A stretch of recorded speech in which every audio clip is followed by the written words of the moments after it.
Chapter 11. When they approached Jerusalem at Bethphage and Bethany near the Mount of Olives, he sent 2 of his disciples and told them, "Go into the village ahead of you. As soon as you enter it, you will find a colt tied there, on which no one has ever sat. Untie it and bring it. If anyone says to you, 'Why are you doing this?' say, 'The Lord needs it, and will send it back here right away.'" So they went and found a colt outside in the street, tied by a door. They untied it, and some of those standing there said to them, "What are you doing untying the colt?" They answered them just as Jesus had said, so they let them go. They brought the colt to Jesus and threw their clothes on it, and he sat on it. Many people spread their clothes on the road, and others spread leafy branches cut from the fields. Those who followed shouted, "Hosanna! Blessed is he who comes in the name of the Lord. Blessed is the coming kingdom of our father David. Hosanna in the highest heaven." He went into Jerusalem and into the temple. After looking around at everything, since it was already late, he went out to Bethany with the 12.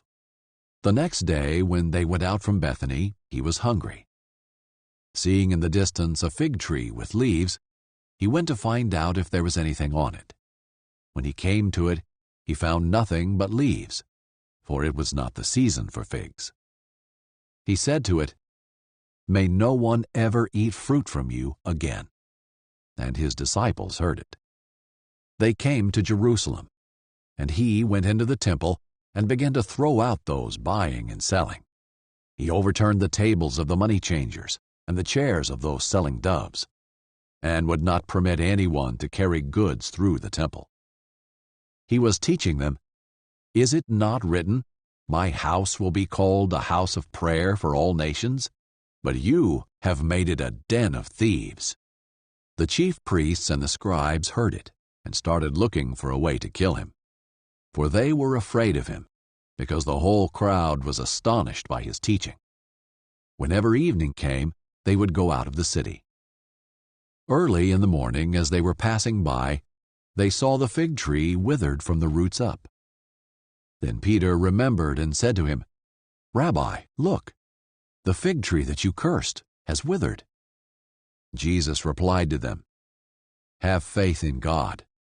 Truly I tell you, if anyone says to this mountain, 'Be lifted up and thrown into the sea,' and does not doubt in his heart, but believes that what he says will happen, it will be done for him. Therefore I tell you, everything you pray and ask for, believe that you have received it, and it will be yours.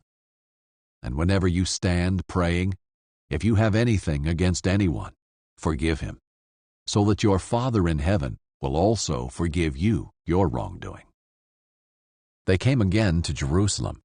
As he was walking in the temple, the chief priests, the scribes, and the elders came and asked him, "By what authority are you doing these things? Who gave you this authority to do these things?" Jesus said to them, "I will ask you one question. Then answer me, and I will tell you by what authority I do these things.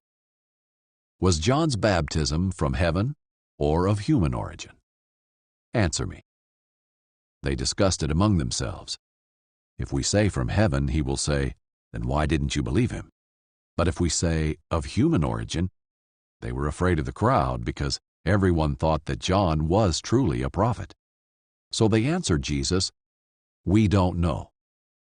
And Jesus said to them, "Neither will I tell you by what authority I do these things."